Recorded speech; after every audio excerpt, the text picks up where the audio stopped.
আসে। সেই আয়াতে কারিমা আমি আপনাদের সামনে তেলাওয়াত করেছি।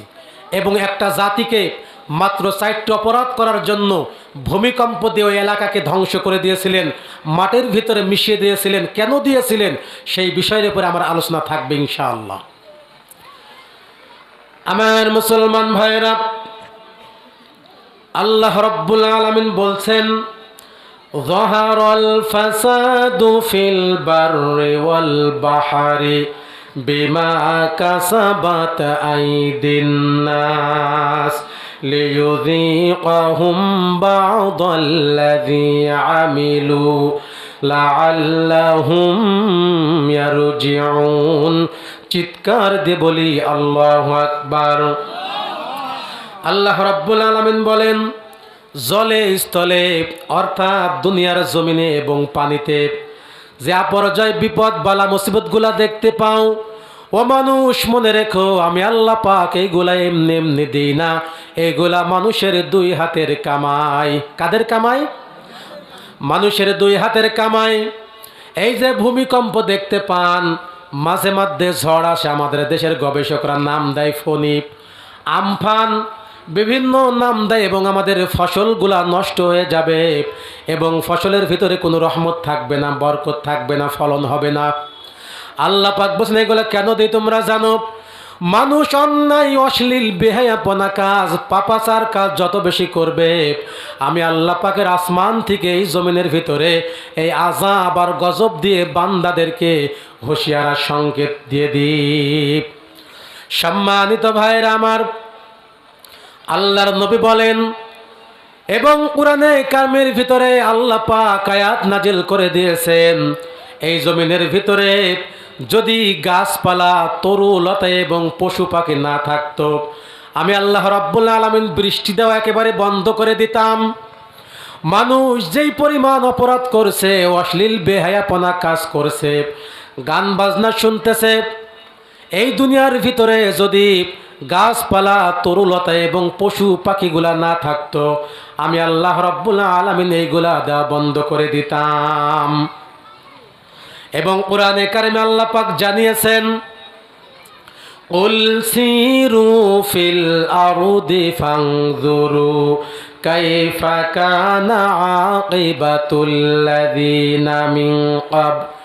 হে দুনিয়ার মানুষেরা, তোমরা জমিনের ভিতরে ভ্রমণ করো, তোমরা দেখো আমি এর আগে পৃথিবীতে অন্যান্য জাতির মানুষদেরকে কেমন করে ধ্বংস করে দিয়েছি। সম্মানিত ভাইরা আমার, এই দুনিয়ার ভিতরে আযাব আর গজব আসবেই, কারণ এই পৃথিবীর মানুষেরা যে অপরাধমূলক কাজগুলা করতেছে, এই অপরাধমূলক কাজের কারণে আল্লাহ পাক এই পৃথিবীতে প্রত্যেকটি ফসল এবং আমরা যে চাষাবাদ করি, এই চাষাবাদ কলা এবং ধান বেগুন যত চাষাবাদ করি, আল্লাহ পাক বলছেন প্রত্যেকটি জিনিস থেকে আমি আল্লাহ পাক রহমত উঠিয়ে নেব। কিন্তু একটা সময় আসবে, ঈসা আলাইহিস সালাম যখন পৃথিবীতে আসবেন, ওই সময় আমি আল্লাহ রাব্বুল আলামিন আবার বরকত দেব। একটা গমের দানাকে আমি আল্লাহ পাক ক্ষীর খেজুরের আটির মতো মোটা বানিয়ে দেব। আল্লাহর নবী ঈসা আলাইহিস সালাম যখন পৃথিবীতে আসবেন, আসার পরে শূকর হত্যা করবে, দাজ্জালকে হত্যা করবে। এই দাজ্জাল পৃথিবীতে যখন আগমন করবে, দাজ্জাল এতটাই ভয়ঙ্কর হবে, আসার পরে প্রত্যেকটি মানুষের ঈমান নষ্ট করে ফেলবে। কেমন করে ঈমানগুলা নষ্ট করে ফেলবে? তার ডান হাতে থাকবে জাহান্নাম এবং বাম হাতে থাকবে জান্নাত। এইগুলা দাজ্জাল পৃথিবী মানুষদেরকে দেখাবে। দেখানোর পরে যারা দুর্বল ঈমানদার মূর্খ মানুষ, এই মানুষগুলা দেখার পরে তারা বিশ্বাস করে নিবে। যখন দাজ্জাল নিজেকে রব বলে দাবি করবে, ওই সময় ঈসা আলাইহিস সালাম পৃথিবীতে আসবে। দাজ্জাল 40 দিন থাকবে। 40 দিন থাকার পরে হযরতে ঈসা আলাইহিস সালাম যখন তাকে হত্যা করে ফেলবেন, আল্লাহ রাব্বুল আলামিন এই পৃথিবীতে প্রত্যেকটি ফসলের উপরে আল্লাহ পাক আবার রহমত নাজিল করে দিবেন। হাদিসের ভিতরে এসেছে, একটা বেদেনা এত মোটা হবে, একটা ডালিম ফল এত মোটা হবে, ওই ডালিম ফলের ছায়ার নিচে একটা গ্রামের মানুষ বসে থাকতে পারবে। সকলেই বলি আল্লাহু আকবার। এক এলাকার মানুষ খেয়ে শেষ করতে পারবে না, কিন্তু এখন কেন আল্লাহ পাক এগুলা দেয় না জানেন? কারণ অপরাধ এত পরিমাণ সমাজের ভিতরে বেড়ে গেছে, যার কারণে আল্লাহ রাব্বুল আলামিন এখন আর বরকত দেয় না। কথা বলুন ঠিক কিনা? এবার আসেন তো, একটা জাতিকে আল্লাহ পাক ধ্বংস করে দিয়েছিলেন কি কারণে? কুরআনে কারিমে আল্লাহ পাক বলছেন, ওয়াইলা মাদিয়ানা আখাহুম শুআইবা ক্বালা ইয়া কওমি ইবুদুল্লাহা মা লাকুম মিন ইলাহিন গায়রু قد جاءكم بينة من ربكم فأوفوا الكيل وزنوا بالقسطاس المستقيم।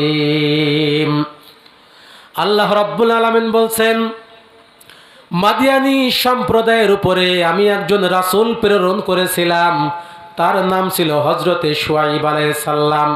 সকলেই বলেন তো তার নাম ছিল কি? হযরতে শুআইব আলাইহিস সালাম তার নাম ছিলেন। হযরতে শুআইব আলাইহিস সালাম হযরতে মূসা আলাইহিস সালামের শ্বশুর ছিলেন। তিনি অনেক বড় একজন বক্তা ছিলেন। তিনার নাম ছিলেন খতিবুল আম্বিয়া, অনেক সুন্দর কণ্ঠের অধিকারী ছিলেন।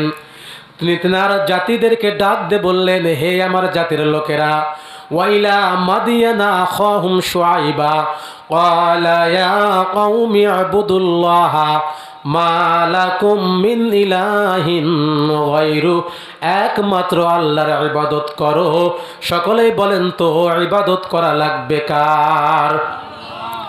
আল্লাহর ইবাদত করো, এবং তোমরা শিরিক করো না, তোমরা মূর্তি পূজা করো না, মানুষের পূজা করো না, পাথর পূজা করো না, গাছ পূজা করো না, আগুনের পূজা করো না। এরপরে আল্লাহর নবী ডাক দিয়ে বললেন, ওয়াজিনু বিল কিসতাসিল মুস্তাকিম।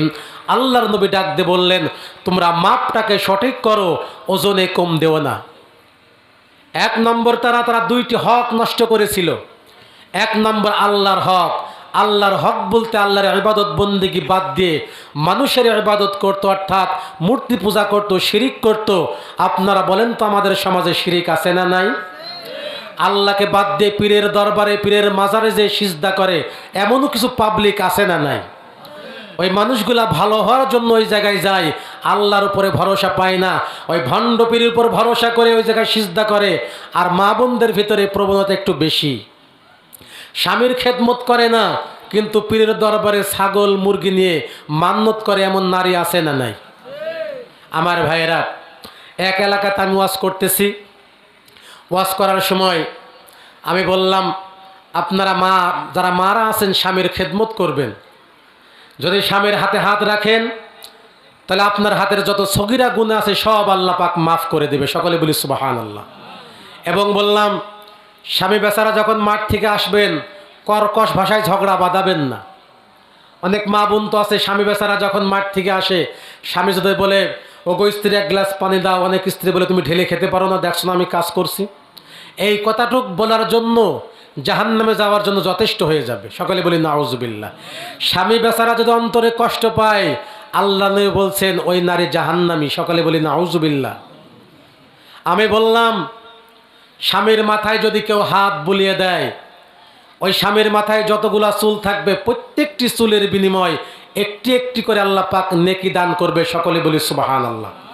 মাহফিলের শেষের দিকে একজন মহিলা চিঠিতে বলছে, হুজুর, আমার স্বামী তো টাক, তাহলে এই টাকের উপরে যদি হাত বুলায় তাহলে কি সওয়াব হবে? আমি বললাম, মা, আপনার চিন্তার কোনো কারণ নেই, টেনশন কোনো কারণ নেই। ওই টাকের উপরে এক বোতল সরিষার তেল ঢেলে দেবেন, দাসা মতন মালিশ করবেন। করার পরে আপনার মাথায় তো চুল আছে, আপনার মাথায় যতগুলা চুল আছে, ওই চুল সম পরিমাণ সওয়াব আল্লাহ পাক আপনার আমল নামায় দান করবে। সকলে বলি সুবহানাল্লাহ। এই জন্য মা বোনেরা বিভিন্ন দরগায় মান্নত করে, বিভিন্ন মসজিদে মান্নত করে। আল্লাহর চাইতো মসজিদটাকে সে বড় মনে করে। গ্রামের মসজিদে ছাগল জবাই করে এলাকার পাবলিককে খাওয়ায় না, ওই ঝাও দেওয়ার মসজিদে চলে যায়। কথা বলেন ঠিক কিনা? আর যায় কি কায়দায় গো? মহিলারা মেকআপ করে কপালে টিপ দিয়ে ঠোঁটে লিপস্টিক লাগিয়ে মান্যত শোধ করতে যায়। সকালে বলে নাউজুবিল্লাহ। যে নারীদেরকে দেখা হারাম, আল্লাহ পাক বলছেন অরনা ফি বুয়ুতিকুন্না ওয়ালা তাবাররুজনা তাবাররুজাল জাহিলিয়াতিল উলা। মোটা মোটা মহিলারা সুন্দর পোশাক পরে আল্লাহ পাক বলছেন তোমরা রাস্তাঘাটে বের হয়েও না। আয়ামে জাহেলিয়াতের যুগের নারীরা যেমন করে রাস্তাঘাটে বের হতো, তোমরা ঠিক ওই কায়দায় রাস্তাঘাটে বের হয়েও না। আর মান্যত শোধ দিতে যায়, ছেলে হয় না মেয়ে হয় না, বারবার মেয়ে হয় ছেলে হয়, ছেলে হয় না, এই জন্য জাওদার মসজিদে চলে যায়।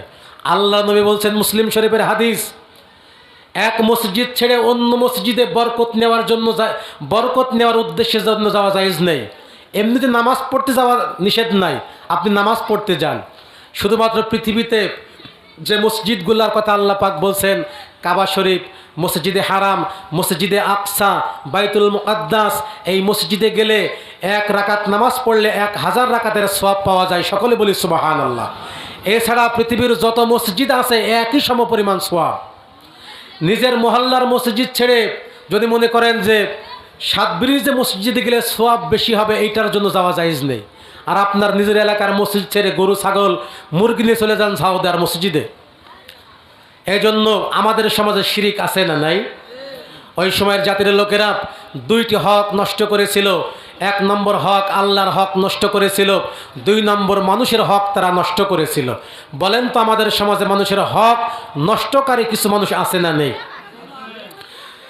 মেয়ের হক ঠিক মতো আদায় করে না, ছেলের হক ঠিক মতো আদায় করে না, ভাই বোনের হক ঠিক মতো আদায় করে না, বাবা ছেলের নামে সব লিখে দিয়েছে, বোনকে ফাঁকি দিয়েছে, এমন কিছু পিতা আছে না নেই?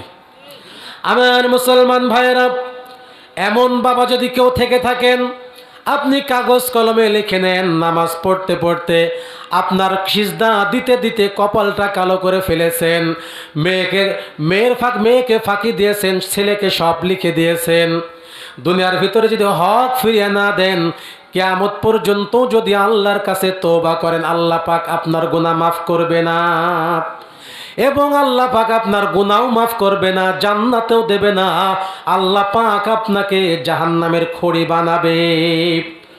যেই মানুষগুলো 1 ইঞ্চি পরিমাণ হক নষ্ট করবে, কাল কিয়ামতের ওই কঠিন ময়দানে আল্লাহ পাক তার মাথার উপরে 7 আসমান সমপরিমাণ জমি তার মাথার উপরে তুলে দেওয়া হবে। মানুষজন দেখলেই বুঝতে পারবে লোকটা হক নষ্টকারী, মানুষের হক ফাঁকি দিয়েছে। এই জন্য দুনিয়ার ভিতরে হক নষ্ট করা যাবে না। দুনিয়াতে যারা হক নষ্ট করবে তাদের 2টা ক্ষতি হবে। সবাই বলেন তো কয়টা? আরো জোরে বলেন কয়টা? 2টা ক্ষতি হবে। বেঈমান অবস্থায় মারা যাবে এবং মরণের সময় কালিমা নসিব হবে না। আর কালিমা যদি নসিব না হয় আর বেঈমান হয়ে যদি মারা যায়, ওই মানুষগুলার স্থান হবে জাহান্নাম। কথা বলেন ঠিক কিনা? আমার ভাইয়েরা, আল্লাহর নবী হযরতে শুআয়ব আলাইহিস সালাম বললেন, একমাত্র তোমরা আল্লাহর ইবাদত করো, 2 নম্বর তোমরা শিরিক করো না, 3 নম্বর তোমরা ওজনে কম দিও না। ওই এলাকার মানুষের প্রথম যে কাজ ছিল, ওই এলাকার মানুষ, ওই জাতির মানুষেরা সকলে ব্যবসায়ী ছিল, তাদের কাজ ছিল ওজনে কম দেওয়া। এখন বলেন তো আমাদের সমাজে ওজনে কম দেওয়া আছে না নেই? আল্লাহ পাক বলছেন, ওয়াইলুল লিল মুতাফফিফিনাল্লাযীনা হুম ইয়াতলু ওয়াইলুল লিল মুতাফফিফিন। আল্লাহ পাক ডাক দিয়ে বলছেন, ধ্বংস হয়ে যাক ওই সমস্ত ব্যবসায়ী যারা নেওয়ার সময় বেশি করে নেয় এবং দেওয়ার সময় কম করে দেয়। কথা কোন ঠিক কিনা?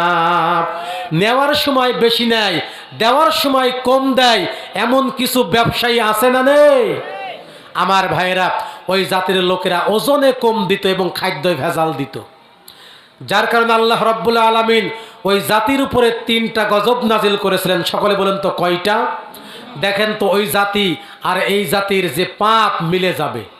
কেন আল্লাহ পাক ভূমিকম্প দিচ্ছেন, কেন আযাব আর গজব দিয়ে এই জাতিকে ধ্বংস করছেন, সব মিলে যাবে। কিন্তু আল্লাহ রাব্বুল আলামিন আমাদেরকে কেন একেবারে ধ্বংস করে দেয় না? কারণ আল্লাহর নবী আমাদের জন্য দোয়া করে গেছেন, আল্লাহর নবী, মায়ার নবী অনেক অসুস্থ, তিনি বিছানায় পড়ে আছেন, নড়তেও পারেন না। মা ফাতিমাতুজ জহরা রাদিয়াল্লাহু তাআলা আনহু তিনার পাশে বসে আছেন। সাহাবাদের ভিতরে কান্নার রোল পড়ে গেছেন।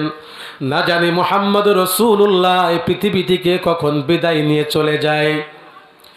আল্লাহর নবী একবার হুঁশ হয়, একবার বেহুশ হয়ে যায়। আল্লাহর নবী মা ফাতেমাতুজ জহরা রাদিয়াল্লাহু তাআলা আনহুকে ডাক দিয়ে বললেন, মা, কিছুক্ষণ পরে একজন নতুন মেহমান এই ঘরে আসবে, তুমি দরজাটা একটু খুলে দিও। কিছুক্ষণ পরে ঘরের দরজায় যখন নক করা হলো, মা ফাতেমা ঘরের দরজাটা খুলে দিল। আল্লাহর নবী ডাক দিয়ে বললেন, কে এসেছেন? ফাতেমাতুজ জহরা রাদিয়াল্লাহু তাআলা আনহু ডাক দিয়ে বললেন, আব্বাজান, নতুন একজন মানুষ এসেছে, এর আগে কোনোদিন আমি তাকে দেখতে পাই নাই। আল্লাহর নবীর বুঝতে বাকি নাই, মালাকুল মউত এসে হাজির হয়ে গেছেন। মালাকুল মউত ডাক দিয়ে বলছে, ইয়া রাসূলুল্লাহ, ইয়া হাবিবাল্লাহ। সালাম বিনিময় করলেন এবং ডাক দিয়ে বললেন, ইয়া রাসূলুল্লাহ, আপনি যদি অনুমতি দেন তাহলে আপনার কাছে আমি আসতে পারি। আল্লাহ পাক আমাকে পাঠিয়েছেন আপনার রূহটা নিয়ে যাওয়ার জন্য। আল্লাহ নবী বললেন, ঠিক আছে, আপনি যখন আমার রূহটা নিতে এসেছেন, তার আগে আমি আমার বন্ধু জিবরাইল আলাইহিস সালামের সঙ্গে কথা বলতে চাই। আল্লাহ রাব্বুল আলামিন ডাক দিয়ে বললেন, জিবরাইল, যাও যাও, চলে যাও। জিবরাইল আলাইহিস সালাম আল্লাহর নবীর কাছে চলে আসলেন। জিবরাইল এসে ডাক দিয়ে বললেন, ইয়া রাসূলুল্লাহ, ইয়া হাবিবাল্লাহ, আপনি কি বলতে চান? আল্লাহর নবী ডাক দিয়ে বললেন, জিবরাইল, কিছুক্ষণ পরে এই পৃথিবী থেকে আমি বিদায় নিয়ে আল্লাহর কাছে চলে যাব, কিন্তু আমার উম্মতের ব্যাপারে আল্লাহ পাক কি ফয়সালা করে রেখেছেন?